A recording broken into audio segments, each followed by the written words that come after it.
Welcome sa Deep Dive. Isang experiment ko para magkaparang summary ng mga topic na gusto ko ng mas malalim na kaalaman.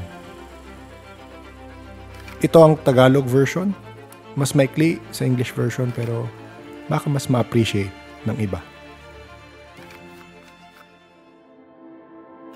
For this episode, we dive into remote viewing secrets from the books of Joe McMoneagle.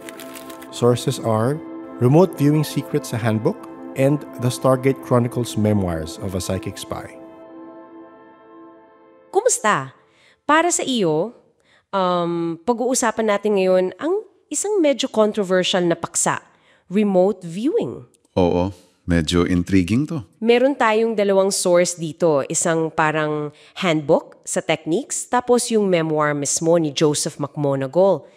Siya yung remote viewer #001 daw ng US Army Stargate Program. Tama. At ang goal natin dito ay himayin. Ano nga ba itong remote viewing based mismo sa sinasabi at naranasan niya? Kasi iginigiit niya, hindi raw ito basta, alam mo yan, psychic ability lang na parang magic. Hindi pala ganun? Hindi raw. Sabi, scientific protocol daw, may proseso. So titingnan natin, sino ba daw ang pwedeng gumawa nito? Paano ginagawa? At ano ba talaga naging papel nito, lalo na dun sa intelligence work dati? Okay. Sige, umpisahan natin sa pinaka-basic. Ano ba talaga ang remote viewing ayon mismo kay McMoneagle? Sabi mo nga, hindi raw psychic power. Yung nga, sabi niya, isa itong protocol, parang sistema na pwedeng ituro para ma-develop yung kakayahan na to. Kahit daw sa ordinaryong tao. Talaga? Kahit sino pwede? Well, yun ang sinasabi. Natutunan niya to dun sa Stargate program ng Army. So, yung pagiging protocol nito, ano yung ibig sabihin nun exactly? May steps ba? Oo, meron. At mahalaga yung emphasis sa protocol. May sunusunod na mga hakbang para maiwasan yung hula lang. Critical daw yung konsepto ng pagiging blind. Blind? Paano yun? Yung viewer, yung mismang gumagawa ng remote viewing, walang alam sa target. Minsan, pati yung nagmo-monitor sa kanya, wala ring alam. Double blind tawag doon.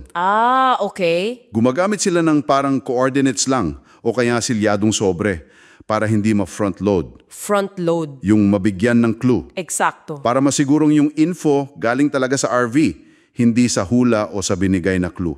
Yun ang goal. Okay, gets. So kung protocol siya at pwedeng ituro, sino daw yung mga nagiging magaling dito? May specific traits ba na hinahanap? Kasi akala ko parang may gift dapat. Hindi lang daw gift. Sabi sa sources, importante yung pagiging creative. Yung nakakaisip ng solusyon na di pangkaraniwan. Yung out of the box. Makes sense? Ano pa? Tapos, yung kakayahang mag-focus at mag-relax. Kaya madalas nababanggit yung meditation. Kaya pala. At eto pa, medyo kakaiba, kailangan din daw ng healthy skepticism. Skepticism? Akala ko dapat open-minded. Both daw. Yung hindi agad naniniwala sa lahat, pero bukas pa rin yung isip sa posibilidad. Parang balance eh. Tapos may warning din siya about mental stability. Warning? Bakit? Kasi, pwede raw kasing masira yung pundasyon ng paniniwala mo kung hindi ka handa. Hindi raw to biro. Grabe. Nabanggit din pala ni McMoneagle sa memoir niya, yung near-death experience niya, yung NDE. May epekto kaya yun? Possible.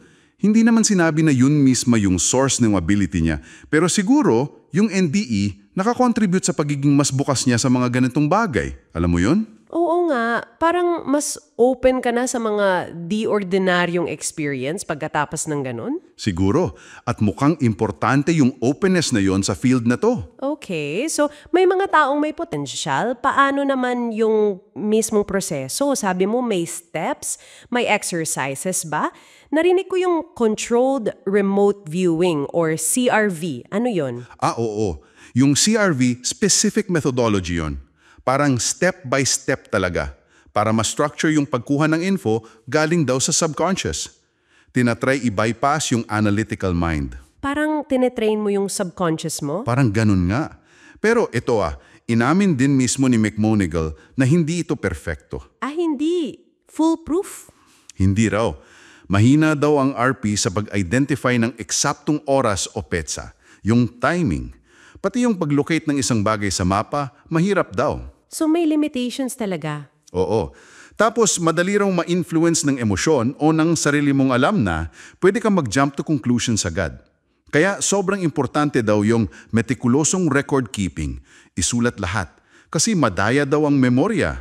Makes sense.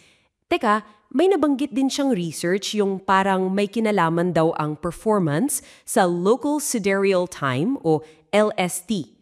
Ano yun? Parang may best time to do it? Mga 13.5 hours LST daw? Yun yung isa sa mga fascinating na parts eh. Yung mismong pag-attempt na i-correlate yung performance sa isang physical measure tulad ng LST para sa isang kakayahan na parang purely mental lang. Oo nga no, pati oras o pwesto ng bituin may effect daw? Weird. Kahit speculative pa, pinapahiwatig nito na yung pag-aaral nila sa RV hindi lang tungkol sa isip. Tinitingnan din nila yung posibleng ugnayan sa mas malawak na environment. Well, yun ang isang anggulo. Interesting talaga. Pero, ito ang tanong, nagamit ba talaga ito sa mga totoong mission? May mga kwento ba si Makmuniga? Meron. May mga binigay siyang examples. Yung prediction daw sa pagbagsak ng Skylab, yung space station dati. Medyo tumama daw sa location at date range. Wow! Ano pa? Tapos yung pag-describe niya sa isang secret Soviet submarine, yung Typhoon class daw. Sobrang laki pala nun, kakaiba yung design na di pa alam ng West nun. Talaga? Na-describe niya yun? Ayon sa kanya, pati raw sa Iran hostage crisis may mga sessions sila. Pero syempre inamin din niya, marami ring sablay o yung mga hindi ma-verified na success. Yung mga tanong kung effective ba talaga siya. Oo, exactly. Lalo na nung lumabas yung AIR report nung 1995. Yun yung study na nagsabi na hindi raw nag-produce ng actionable intelligence yung Stargate program. Basically, sinabing hindi raw sulit. Yun yung parang official assessment. Oo, pero kinontra to ni McMonagle, sabi niya, yung mga nag-e-evaluate daw, kulang sa security clearance, kaya hindi raw nila nakita yung mga classified successes. May point din. Nabanggit din niya yung media. Mahilig daw kumuha ng mga maikling quotes na catchy, pero minsan out of context. Alam mo na. Oo, nangyayari talaga yan. Tapos, may ethical issues din, di ba? Yes, malaking bagay yun para sa kanya. Sabi niya, mali raw na gamitin ang RV para i-target yung private life ng mga ordinaryong tao. Intrusion of privacy yun. At yung industrial espionage, pagnanakaw ng sikreto ng kumpanya. Pagnanakaw daw yun ng ideya. May dilemma rin daw siya dati. Kung nalaman mo through RV, pero di ka 100% sure, dapat mo bang i-share? Lalo na kung pwedeng may masamang mangyari based doon. Exactly. Kaya yung mga tanong na yan, lampas na sa gumagana ba o hindi. Papunta na sa responsibilidad at tamang paggamit. Kung totoo nga to. So ano yung bigger picture na nakukuha natin dito mula sa sources na to? Para sa'yo, ano ang dating ng remote viewing based kay McMonagle? Parang lumalabas na isa siyang disiplinadong pagsubok na gamitin yung isip sa di pangkaraniwang paraan. Isang bagay na seryosong pinag-aralan ng militar. May potential, pero marami ring limitasyon. At maraming tanong pa rin. Oo, maraming challenges sa pagpapatunay at may mga seryosong usaping ethical.